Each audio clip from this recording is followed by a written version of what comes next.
Hello बच्चों, agree hub Z institute के digital platform पर आपका हार्दिक स्वागत करता हूं। तो आज अपने पास बच्चों कौन सा उद्यान विज्ञान के अंतर्गत ओलेरिकल्चर सीरीज जो अपने पास चल रही थी उसमें नेक्स्ट लेक्चर कौन सा होने वाला है। 9 नंबर लेक्चर है बच्चों। और आज क्या पढ़ेंगे? गार्लिक। ओके, तो गार्लिक यानी कि बच्चों लहसुन की क्रॉप के बारे में पूरा अध्ययन करेंगे। और ये लेक्चर किन के लिए लाभदायक होने वाला है? Agriculture supervisor Z ICR BHU के जो बच्चे तैयारी कर रहे हैं उनके लिए लाभदायक होने वाला है। ओके, चलो, तो यानी कि जो बच्चे एग्रीकल्चर सुपरवाइजर की तैयारी करना चाहते हैं तो बच्चों हमारा ऑफलाइन बैच स्टार्ट हो चुका है। ओके, जो 16 जुलाई से प्रारंभ हो गया है, आप उसमें एडमिशन ले सकते हैं। बहुत ही शानदार क्लासें लगाई जा रही है, आपको डेली का प्रिंटेड नोट्स मिलेगा और आपको किस प्रकार कंपटीशन में क्वेश्चन आएंगे सभी प्रैक्टिस करवाई जा रही है। ओके, जो बच्चे जेड आईसीआर बीएचयू के बारे में की अध्ययन करना चाहते हैं, पूरे साल का बैच ज्वाइन करना चाहते हैं तो बच्चों पूरे राजस्थान से सबसे कम फीस हमारी होगी। और यदि आप क्वालिटी के साथ समझौता नहीं चाहते हैं तो एक बार डेमो क्लास जरूर लेना। ओके, संस्थान के यहाँ पर नंबर दिए गए हैं, आप इन पर कॉल करके विजिट कर सकती हैं। और आपको एड्रेस दे दिया गया है कि ये संस्थान कहाँ स्थित है, सिटी पार्क के सामने रायसी में है। चलो बच्चों, आज अपने पास कौन सी क्रॉप करेंगे? ओलेरिकल्चर। ओलेरिकल्चर में आप कहोंगे सर आज अपने पास गार्लिक यानी कि क्या करेंगे बच्चों? लहसुन करेंगे। क्या करेंगे? लहसुन करेंगे। ये बच्चों पूरा क्या रहता है अपने पास, पूरा जो होता है उसको क्या कहते हैं? एक बल्ब कहते हैं। इसको क्या कहते हैं? बल्ब कहते हैं। और इस एक को क्या कहते हैं? इस एक को कहते हैं बच्चों अपने पास क्लोव, गुली। ओके, तो इसको क्लोव कहते हैं। तो अब आपको यहाँ क्या दिखाया गया? अब आप कहोगे सर इसका जर्मिनेशन यानी कि इसका प्रोपेगेशन कहीं, प्रोपेगेशन प्रवर्धन किसके द्वारा होता है? तो बच्चों इसका प्रवर्धन किसके द्वारा होता है? क्लोव द्वारा होता है। यानी क्या लगाया जाएगा? क्लोव लगाया जाएगा। क्या निर्यात किया जाता है? तो बच्चों ये बल्ब इसका क्या निर्यात किया जाता है? प्रोडक्शन किसका होगा? अपने पास बल्ब का होगा। निर्यात करने वाले लहसुन की क्या क्वालिटी होनी चाहिए? तो बच्चों इस बल्ब का आकार कितना होना चाहिए? इसका आकार होना चाहिए 40 से 60 mm का आकार होना चाहिए। ये जनरल इन्फॉर्मेशन है, वैसे अपने 1 बाय 1 करेंगे। आप कौन सा बीच में से पढ़ाने लगे नहीं बच्चों, पूरा बताएंगे। वैसे आपको आइडेंटिफिकेशन करवाए तो आपको बता रहा हूँ कि अपने विदेशों में जो निर्यात किया जाता है तो इस बल्ब का आकार कितना होना चाहिए? 40 से 60 mm डायमीटर होना चाहिए, डायमीटर। और वहीं बात करें इस एक बल्ब में कितने? 15 से 20 क्लोव होने चाहिए। वो अच्छी क्वालिटी का अपने पास बल्ब माना जाएगा जिसको निर्यात किया जाता है। सर इस प्रकार पढ़ाएंगे क्या? हाँ बच्चों, इसी प्रकार पढ़ाएंगे। आप हमारे साथ बने रहें। लहसुन, गार्लिक, इसको बच्चों यदि आपको देखा जाए कि आयुर्वेद की दृष्टि से ये इम्पोर्टेंट क्रॉप मानी जाती है। और आयुर्वेद में लहसुन को किस चीज़ की संज्ञा दी गई है? लहसुन को बच्चों दी गई है नेक्टर ऑफ लाइफ। किस चीज़ की संज्ञा दी गई है? नेक्टर ऑफ लाइफ कहते हैं। इसको क्या कहते हैं बच्चों? नेक्टर ऑफ लाइफ कहा गया है। ओके, तो आयुर्वेद में गार्लिक क्रॉप को क्या संज्ञा दी गई है? नेक्टर ऑफ लाइफ कहा गया है। ओके सर, अब देखो इसका बॉटनिकल नेम क्या होता है? इसका बच्चों ये देखो, ये प्लांट होता है, यानी इसके प्लांट का आइडेंटिफिकेशन करवा दिया आपको कि फील्ड में किस प्रकार का दिखाई देगा। सर इस प्रकार का? हाँ बच्चों, इसी प्रकार का दिखाई देगा। इसका बॉटनिकल नेम क्या होगा बच्चों? एलियम सेटाइवम होगा। इसका बॉटनिकल नेम अपने पास क्या होगा? इसका बॉटनिकल नेम बच्चों अपने पास होगा allium sativum, allium sativum. Sir confusing किसके साथ होंगे बच्चों? प्याज का नाम दिया जाएगा, उसमें ज़्यादातर बच्चे गलती कर देती हैं। तो इसमें अपने पास क्या रहता है? एलियम सीपा रहता है। प्याज का क्या नाम रहेगा? एलियम सीपा रहेगा। दोनों ही किस कुल के प्लांट है बच्चों? एमेरेलिडिएसी, एलियेसी या एमेरेलिडिएसी कुल का नाम दिया जाता है। तो इसकी फैमिली आपको याद करना बहुत ही इंपॉर्टेंट हो जाता है। सर आप पढ़ाएं और हम याद ना करें, ऐसा हो ही नहीं सकता ना। हाँ बच्चों, आप हमारे साथ बने हैं तो आपको वेल तरीके से तैयारी करवाई जाएगी। यहाँ से कोई आपको क्वेश्चन ऐसा नहीं लगेगा कि एग्जाम में आ गया और सर ने करवाया नहीं, ठीक है ना। वैसे अपने प्रैक्टिस सेट ऑब्जेक्टिव क्वेश्चन भी आपको करवाएंगे जब ये थ्योरी का पूरा लेक्चर कंप्लीट हो जाते हैं तब। चलो, ओरिजिन पैलेस बच्चों किस कहाँ है? इसका मध्य एशिया। ओरिजिन पैलेस इसका क्या है? Origin palace. तो हिंदी और इंग्लिश दोनों मीडियम के बच्चों को भी ये लेक्चर लाभदायक होगा। सेंट्रल एशिया, मध्य एशिया, इसका क्या रहता है? उत्तराखंड। सर प्याज का क्या बताया था? प्याज का भी बच्चों मध्य एशिया रहेगा। इसमें बात करते हैं अब क्रोमोसोम नंबर की। तो क्रोमोसोम नंबर बच्चों कितनी है, यानी कि ये 2n बराबर कितना होता है, 16 होता है। सर प्याज में भी 16 होता था। सर लहसुन क्या है, डिप्लॉइड है बच्चों, मेनली ये क्या है, डिप्लॉइड ही है, मेनली ये क्या है, डिप्लॉइड है। प्याज और लहसुन में बच्चों बोल्टिंग पाई जाती है। आपसे क्वेश्चन दिया जाएगा कि नॉन बोल्टिंग जो गार्लिक है उसका क्या नाम रहेगा। तो उसमें बच्चों एलियम सेटाइवम, वेराइटी आगे क्या कर दो, सेटाइवम। बस इतना आपको करना है। नॉन बोल्टिंग गार्लिक का भी बॉटनिकल नेम याद हो गया, वैसे ज़्यादा आपको याद नहीं करना है। यदि आपसे पूछा जाए कि विल्ड गार्लिक का नाम क्या है, पहली बात इतना पूछा नहीं जाएगा, फिर भी यदि पूछा जाए तो विल्ड गार्लिक का बच्चों नाम क्या रहता है, एलियम कैनाडा, एलियम सेटाइवम तो लगेगा, एलियम सेटाइवम वेराइटी आगे कैनाडा लगती है, एलियम सेटाइवम वेराइटी कैनाडा लगती है। ओके सर, इस प्रकार याद करवाऊंगी कि हाँ बच्चों इसी प्रकार। तो आप मेरे साथ दोबारा बोली, बॉटनिकल नेम क्या होगा, एलियम सेटाइवम। कुल क्या होगा, एलियेसी या एमेरिलिडियेसी हो जाएगा। ओरिजिन प्लेस क्या होगा बच्चों, मध्य एशिया यानी सेंट्रल एशिया होगा। और किसका होगा, सर प्याज का होगा। क्रोमोसोम नंबर की बात करें तो बच्चों 16 होगा, और किस में होगा, अनियन में भी 16 होती है। ओके अब देखो बच्चों इसमें तीखापन किसके कारण रहता है, एलाइल डाइसल्फाइड।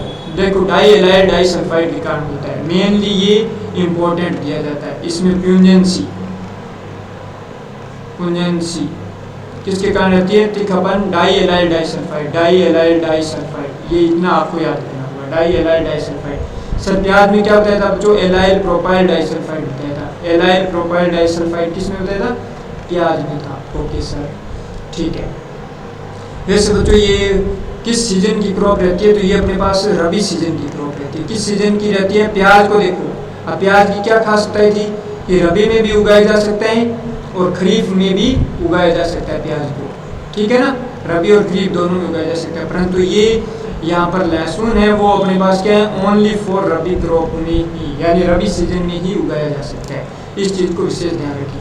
और ये पाला के प्रति सहनशील है, कंपेयर कहीं प्याज से, हार्डी टॉलरेंट रहता है। ओके चलो, खाने योग्य भाग बच्चों इसका क्या रहेगा अपने पास, खाने योग्य भाग देखो, खाने योग्य भाग क्या है बच्चों, क्लोव या कलियां, जैसा कि आपको दिखाया था। जैव प्रतिरोधी तत्व इसमें क्या रहता है बच्चों, एलाइसिन पाया जाता है, एलाइसिन, ठीक है ना, या कई बार एलाइन लिखा मिल जाता है, तो क्या एलाइन पाया जाता है। ओके जल में घुलनशील तत्व क्या रहेगा, एलाइन हो जाएगा। ओके सर, अब इसमें बच्चों वासपशील ऑयल की बात करें, ये अपने पास क्या दिया है, क्लोव दिया है, ये क्या है, क्लोव है। ओके सर, वासपशील ऑयल इसमें कितना पाया जाता है, 0.1 से 0.4% तक ऑयल पाया जाता है। ओके अब और इसमें यदि वो इससे रिलेटेड आपको याद करना है तो देखो कि भारत का लहसुन उत्पादन में कौन सा स्थान है, तो भारत का बच्चों इंडिया है वो सेकंड रैंक रखता है, सेकंड रैंक रखता है किसके, गार्लिक यानी कि लहसुन के एरिया एंड प्रोडक्शन की, वर्ल्ड में एरिया एंड प्रोडक्शन की बात करें तो बच्चों इंडिया का सेकंड स्थान है। अब आप कौन सर फर्स्ट स्थान किसका है, तो फर्स्ट स्थान बच्चों चाइना का है। ओके इतना सिंपल जानकारी ध्यान रखना है।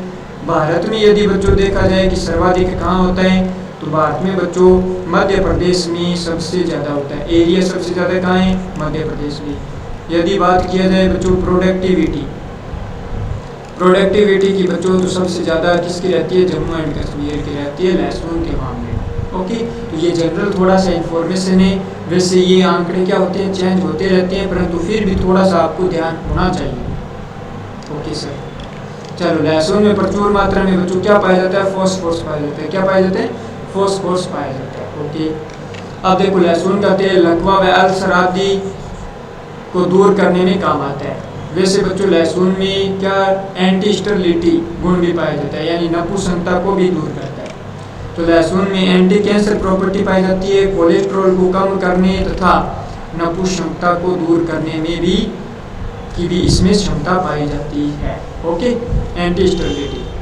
ओके देखो बल्ब का आकार तथा उत्पादन बढ़ाने के लिए बच्चों इसमें क्या डालते हैं, बोरेक्स का प्रयोग करते हैं, बोरेक्स का। बोरोन का प्रयोग करते हैं। बोरेक्स में बच्चों बोरोन कितना होता है, बोरोन कितना होता है 10.6, 10.6 इक्वल करें तो बच्चों 11% तक क्या होता है इसमें अपने पास बोरोन होता है। बोरेक्स में बोरोन कितना 11%। चलो 4 से 5 डिग्री सेंटीग्रेड तापमान पर ग्लो में क्या फुटान जल्दी आ जाती है। और लहसुन क्या ठंडी जलवायु का पौधा है बच्चों। मेनली किस सीजन का क्रॉप है, रबी सीजन का क्रॉप है। किस सीजन का क्रॉप है, रबी सीजन का। खरीफ में इसको नहीं उगाया जाता है, ये ध्यान रखना। तो सर ये किस कैसा है, तो इसको बच्चों यदि फोटो पीरियोडिज्म के हिसाब से देखा जाए तो 12 ओवर्स तक क्या प्रकाश चाहिए, यानी 12 घंटे इसको क्या चाहिए बच्चों, प्रकाश चाहिए। ओके चलो सीड रेट की बात करें तो वेरी इंपॉर्टेंट हो जाता है 500 किलोग्राम क्लो प्रति हेक्टेयर। यदि 500 किलोग्राम की जगह एग्जामिनर क्या लिख सकते हैं 5 क्विंटल प्रति हेक्टेयर लिख सकते हैं। पर हेक्टेयर इसकी क्या रहेगी, सीड रेट रहेगी। अब देखो इसमें स्पेसिंग क्या रखते हैं बच्चों। ऐसा नहीं है कि क्रॉप में आपको डायरेक्ट ही तुक्का लगाना 30 × 10 सेंटीमीटर हो गया, ऐसा नहीं है। ओके यहाँ पर 15 × 7.5 सेंटीमीटर इसमें स्पेसिंग रखी जाती है। ये अपने पास क्या रहता है, रो टू रो डिस्टेंस रहती है, ये प्लांट टू प्लांट डिस्टेंस रहती है। ओके बुआई का समय बच्चों अक्टूबर नवंबर में इसकी बुआई करनी चाहिए। ठीक है सर, हो जाएगा ना याद, रटने की आवश्यकता नहीं है। आप किस प्लेटफॉर्म पर तैयारी करें, एग्री हब के जेडी एग्री हब के डिजिटल प्लेटफॉर्म पर तैयारी करें, फिर भी आप रटोगे ऐसा हो ही नहीं सकता है। चलो नमी को हटाना बच्चों क्या कहलाता है, क्यूरिंग कहलाता है। तो इसमें भी नमी का निष्कासन किया जाता है। सर क्यूरिंग और किस में बताया था बच्चों, प्याज में बताया था। और किस में बताया था, प्याज में बताया था। तो आपको इतना याद करना होगा, क्यूरिंग प्याज व लहसुन दोनों में आवश्यक है। क्यूरिंग प्याज व लहसुन दोनों में आवश्यक है। ओके सर चलो भंडारण इसका 0.5 डिग्री सेंटीग्रेड यानी कि 0.5 से 1 डिग्री सेंटीग्रेड तापमान पर कर सकते हैं। चलो अब लहसुन के बच्चों इंपॉर्टेंट वेराइटीज़ की बात करते हैं। इन्हीं में से क्वेश्चन पूछा जाता है, कोई ज़्यादा बड़ी क्रॉप है नहीं। डेली आप हमारे साथ बने हैं, एक लेक्चर आप घर बैठे देख रहे हैं, तो आने वाले टाइम में आप गवर्नमेंट जॉब आसानी से लग सकते हैं। बस आप में क्या होना चाहिए बच्चों, जुनून होना चाहिए एक तैयारी करने का, एक अपने डेली टारगेट होना चाहिए कि हाँ मेरे को एक लेक्चर लगाना ही है, इसका नोट्स बनाना ही है, इन सब को क्या रिवीजन करना ही है। चलो Agrifound white, Agrifound white बच्चों इसमें अपने पास देखो एग्री फाउंड वाइट है। ओके इसमें सर्वाधिक टीएसएस पाई जाती है। एग्री फाउंड वाइट में सर्वाधिक टीएसएस पाया जाता है। Okay total soluble solids. Agrifound Parvati, Agrifound Parvati इसको बच्चों अपने पास यदि दूसरा नाम दिया जाए तो देखो गार्लिक, इसको क्या लिखा मिल जाएगा, G313 लिखा मिल जाएगा, गार्लिक 313। ओके ये पर्पल ब्लोज प्रतिरोधी किस्म है। Purple blotch, sir purple blotch का आपने कहाँ बताया था बच्चों, अनियन में बताया था। पर्पल ब्लोज ये क्या रहता है, इसका प्रमुख रोग रहता है बैंगनी धब्बा रोग। किसके कारण होता है बच्चों, कवक जनित है। प्याज और लहसुन दोनों में लगता है। कवक का क्या नाम बताया था सर, अल्टरनेरिया पोरी बताया था, अल्टरनेरिया पोरी। ओके इस कवक के कारण होता है, तो इसको मैंने 3 स्टार दे दिए, तो आपको याद करना पड़ेगा। चलो यमुना सफ़ेद, ठीक है ना। अब देखो अपने पास यहाँ से यमुना सफ़ेद, यमुना सफ़ेद में बच्चों देखो यमुना सफ़ेद फर्स्ट, यमुना सफ़ेद सेकंड, थर्ड, 4, 5, ये इतनी होती है यमुना सफ़ेद फर्स्ट, सेकंड, थर्ड, फोर्थ, 5। तो अब इनको यदि गार्लिक के नाम पर दिया जाए तो बच्चों इसको गार्लिक 1 कहती हैं, यमुना 1 को। ठीक है इसको अपने पास गार्लिक 50 कहती हैं। ओके सर यमुना सफ़ेद थर्ड है तो इसको अपने पास गार्लिक 282 कहती हैं। ओके सर इस प्रकार याद कर रहा हूँ कि हाँ यमुना सफ़ेद 4 लग गया तो इसको बच्चों गार्लिक 323 कहती हैं। ओके 323। और यमुना सफ़ेद 5 लग गया तो इसको गार्लिक 189 कहते हैं। ओके कई बार है ना आप यमुना सफ़ेद 1 पढ़ कर गए हैं या यमुना सफ़ेद 2 पढ़ कर गए हैं, वहाँ दे दिया गार्लिक 50 वेराइटी है, तो आपको कंफ्यूज नहीं होना है। तो ये आपके लिए थोड़ा सा स्टार पॉइंट रहेगा, कंफ्यूजिंग वाला नहीं, यहाँ से कोई भी क्वेश्चन नहीं बनेगा। चलो अब देखो अपने पास यहाँ पर ये आपके पास क्या दे दिया, यहाँ पर गार्लिक G 282। तो यहाँ पर आपको 1 फिर 2 का 50 बताया, 3 का 282 बताया ना। ओके, तो ये गार्लिक क्या है, यमुना सफ़ेद 3 हो गया। हो सकता है आप G82 पढ़ कर गए, वहाँ क्या दे दिया, यमुना सफ़ेद 3 ऑप्शन दे दिया। ठीक है, आपको पता था कि G282 अगेती किस्म है और बड़े आकार की कलियाँ होती है इसकी, परंतु ऑप्शन क्या मिल गया, वहाँ यमुना सफ़ेद 3 मिल गया। तो क्या सेलेक्ट करोगे, तो इस प्रकार आपको सेलेक्ट करना है। तो यहाँ से इम्पोर्टेंट क्वेश्चन बन सकता है बच्चों, तो आपको कोई किंतु परंतु होना नहीं चाहिए यदि आपने एग्री हब के साथ तैयार किया। चलो, जामनगर लहसुन हो गया, जामनगर लहसुन हो गया। ओके सर, अब देखो तबीती या तबीती नहीं दिया जाता है बच्चों, कई बार क्या लिखता है, ताहिती होता है, इसका ताहिती वेराइटी रहता है, तबीती नहीं है, ताहिती वेराइटी होती है। ओके, इस चीज़ को ध्यान रखिए। भीमा ओमकार और भीमा पर्पल, भीमा ओमकार ये अन्य वेराइटी में आ जाता है, भीमा ओमकार और भीमा पर्पल। तो इतनी वेराइटी हैं, कोई ज़्यादा वेराइटी है नहीं, आपको इन्हीं से रिलेटेड क्वेश्चन दिया जाएगा। यहाँ इतना यदि आपने याद कर लिया तो लहसुन की किस्में पूरी की पूरी याद हो गई। ठीक है, तो यहाँ अपने पास बच्चों उम्मीद करता हूँ कि ये लेक्चर भी आपको अच्छा लगा होगा ना। तो जब रास्तों पर चलते चलते मंजिल का ख्याल ना आए तो आप सही रास्ते पर चल रहे हैं, यानी कि आपके पास दिमाग में एक अपने एम होना चाहिए कि मेरे को उस मंजिल तक पहुँचना चाहिए, सुबह से लेकर शाम तक वही आपको दिखाई देना चाहिए बच्चों। उम्मीद कर रहा हूँ कि आप अपने लक्ष्य के प्रति अग्रसर हैं, और यदि आप डिजिटल के इस एग्री हब के प्लेटफॉर्म से जुड़ चुके हैं तो यूँ मानिए कि आप एज ए सही डायरेक्शन पर जा रहे हैं। बस शर्त ये है कि आपको मेहनत करना पड़ेगा। थैंक यू स्टूडेंट्स, और इस उम्मीद कर रहा हूँ कि ये लेक्चर भी आपको बहुत अच्छा लगा होगा। यदि अच्छा लगा है तो इसको लाइक करें, शेयर करें, और अभी तक चैनल को सब्सक्राइब नहीं किया तो चैनल को सब्सक्राइब करें। Thank you.